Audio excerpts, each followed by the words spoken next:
Jacques Audiard est définitivement surprenant. On le pense établi dans un schéma filmique qui lui va presque toujours à ravir, et le voilà qu'il prend le contre-pied du spectateur. Avec Emilia Pérez, Audiard réalise un film de genre, au pluriel. D'abord parce qu'il y est question d'un personnage qui a amorcé une transition qu'il souhaite, c'est le point de départ du film, accomplir et finaliser dans le récit. Et puis il sera question d'emprunter esthétiquement et narrativement à plusieurs genres cinématographiques. Comédie musicale, polar, drame. La comédie musicale, principale nouveauté dans l'univers d'Audiard, est habilement utilisée ici.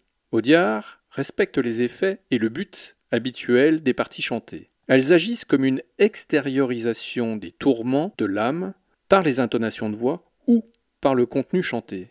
Pour le reste, l'expérience du cinéaste fait merveille.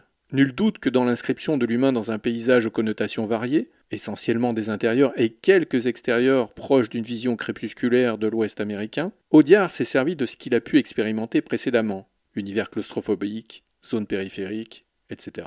Le découpage impressionne. Le risque, dans un film de genre, tel que la comédie musicale, est de céder à une tentation clipesque, par facilité ou par atavisme.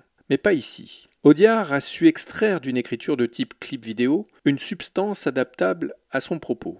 Aux effets du montage, Audiard préfère chorégraphier les corps, et plus particulièrement celui de Zoé Saldana, qui se prête à l'exercice avec une adaptabilité sans reproche. Audiard filme la comédienne comme s'il filmait une performance, et il se sert de la dynamique qui se dégage de la voix et des mouvements de Saldana pour trouver une rythmique qui permet au film de basculer d'un univers à un autre avec une facilité déconcertante. Autre tour de force notable, et le film n'en manque pas, ne pas s'être laissé engluer dans une exploration des effets physiques et psychiques d'un parcours transgenré. L'intelligence d'Audiard est là. Faire du changement de sexe de l'un des protagonistes une péripétie qui s'incorpore au récit avec évidence, donc presque comme un événement logique, au moins parce qu'il s'inscrit dans une écriture qui ne doit pas faire débat. La construction du film, de sa mise en scène à son développement dramaturgique, est architecturée pour assurer une transition, encore une, qui propulse le drame dans une dimension tragique qui s'accommode des genres explorés dans Emilia Pérez.